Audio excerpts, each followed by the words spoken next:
আজ আমরা এমন একটা সময়ের কথা বলবো যখন একটা খবরে গোটা দেশ স্তব্ধ হয়ে গিয়েছিল।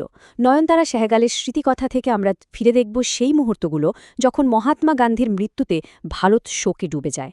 এটা কিন্তু শুধু একজন নেতাকে হারানোর গল্প নয়, এটা একটা জাতির সম্মিলিত বেদনার জীবন্ত দলিল। ভাবুন একবার, একটা বিশ্বকে বদলে দেওয়া ঘটনা শুরু হয়েছিল ঠিক এভাবেই, একদম সাদামাটা একটা বিকেলবেলায়। লেখিকা যখন বাড়িতে বসে চা খাচ্ছিলেন, ঠিক তখনই একটা ফোন কল আসে, যা মুহূর্তের মধ্যে সবকিছু ওলটপালট করে দেয়। তো সেই মারাত্মক ফোন কলের পর ঠিক কী হয়েছিল? চলুন সেই মুহূর্তগুলোতে ফিরে যাই, যখন শোকের ছায়াটা প্রথম নামতে শুরু করেছিল। একটা শান্ত বিকেল কিভাবে এক মুহূর্তে ভেঙে চুরমার হয়ে গেল দেখুন। প্রথমে একটা ফোন, আর তারপর সেই দুঃসংবাদটা, প্রার্থনা সভায় যাওয়ার পথেই গান্ধীজিকে গুলি করা হয়েছে। খবরটা এতটাই আকস্মিক ছিল যে লেখিকা যখন গাড়িতে উঠছেন তখন তার শরীরটা যেন একদম অবশ হয়ে গিয়েছিল। বিড়লা হাউসের ভেতরের পরিবেশটা ছিল আরও ভারী। গান্ধীজির সবচেয়ে কাছের মানুষেরা তাকে ঘিরেছিলেন। আর যখন তিনি শেষ নিঃশ্বাস ত্যাগ করলেন, গোটা ঘর জুড়ে নেমে এলো এক গভীর অসহনীয় নিস্তব্ধতা। সেই নীরবতাই যেন তাদের ব্যক্তিগত ক্ষতির গভীরতাকে আরও স্পষ্ট করে তুলছিল। এই ব্যক্তিগত শোকটা কিন্তু আর ঘরের ভেতরে আটকে থাকেনি। খুব দ্রুতই তা ছড়িয়ে পড়েছিল গোটা শহর আর তারপর গোটা জাতির মধ্যে। অনুভূতিটা ছিল এমন যেন প্রত্যেকে তাদের সবচেয়ে কাছের অভিভাবককে হারিয়ে ফেলেছে। এই উপমাটা কি অসাধারণভাবে তখনকার পরিস্থিতিকে তুলে ধরে, তাই না? দুঃখের খবরটা ঠিক যেন বাতাসের ঝাপটায় জ্বলে ওঠা আগুনের মতো অপ্রতিরোধ্যভাবে গোটা রাজধানীতে ছড়িয়ে পড়েছিল। বিড়লা হাউসের বাইরে জড়ো হওয়া মানুষের প্রতিক্রিয়া ছিল অদ্ভুত।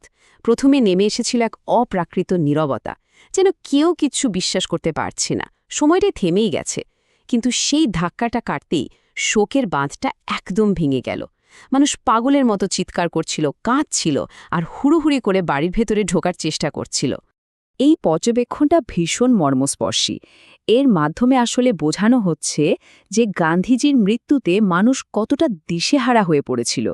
তাদের পথপ্রদর্শক আর নেই। এই অনুভূতিটা তাদের এমনভাবে আঁকড়ে ধরেছিল যেন তারা একদল হারিয়ে যাওয়া শিশু। আর এটাই ছিল সেই সময়ের সবচেয়ে বড় প্রশ্ন। রেডিওতে যখন আনুষ্ঠানিকভাবে ঘোষণা করা হলো যে তাদের বাপু আর নেই, তখন শোকাহত মানুষের মনে এই গভীর ব্যক্তিগত ভয়টা জেগে বসেছিল, এখন আমাদের কি হবে? গান্ধীজির শবযাত্রাটা কিন্তু কেবল একটা শেষকৃত্য ছিল না, এটা ছিল সাধারণ মানুষের জন্য তাদের প্রিয় নেতার সঙ্গে শেষবারের মতো পথ চলার এক প্রতীকী সুযোগ, এক শেষ যাত্রা।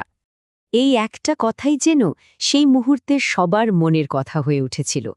মানুষ আর দর্শক হয়ে থাকতে চায়নি, তারা সহযাত্রী হিসাবে এই শেষ যাত্রায় পায়ে হেঁটে অংশ নিতে চেয়েছিল।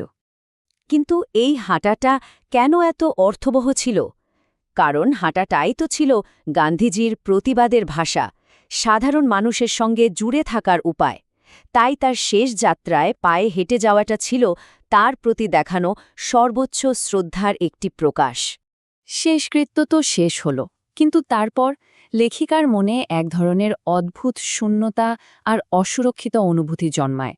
তার পথপ্রদর্শককে হারানোর পর যে খালি জায়গাটা তৈরি হয়েছিল সেটা তিনি গভীরভাবে অনুভব করতে পারছিলেন। চিতাভস্মের এই শেষ যাত্রার বর্ণনাটা খুব গুরুত্বপূর্ণ। এখানে শোকের প্রকাশটা একটু বদলে যায়। কান্নার আওয়াজের বদলে শোনা যাচ্ছিল প্রার্থনামূলক ভজন। শোকটা যেন আস্তে আস্তে শ্রদ্ধায় পরিণত হচ্ছিল, আর মানুষ তাদের মাঝে গান্ধীজির উপস্থিতি অনুভব করছিল। লেখিকা একটা জাদুবৃত্ত বা ম্যাজিক সার্কেলের কথা বলেছেন। এই জিনিসটা আসলে কি? এটা ছিল গান্ধীজির উপস্থিতি থেকে পাওয়া একটা ভরসা, একটা সুরক্ষা কবচ। তার মৃত্যুর সঙ্গে সঙ্গে সেই বৃত্তটা ভেঙে যায়, আর লেখিকা এবং আরও অনেকেরই নিজেদেরকে ভীষণ অসুরক্ষিত আর দিশাহারা লাগতে শুরু করে। তো একজন মহান নেতা যখন চলে যান, তখন সবচেয়ে বড় প্রশ্নটা সামনে এসে দাঁড়ায়, তার বিদায়ের পর আসলে কি অবশিষ্ট থাকে? তার উত্তরাধিকারটা ঠিক কি? এত বড় একটা ধাক্কার পর এই প্রশ্নটা মনে আসা খুব স্বাভাবিক। গান্ধীজিকে হারানোর পর লেখিকার মনেও এই গভীর সন্দেহটা জেগেছিল। তার সমস্ত জীবন, তার ত্যাগ, তার সংগ্রাম সবকিছু কি তাহলে বৃথা হয়ে গেল?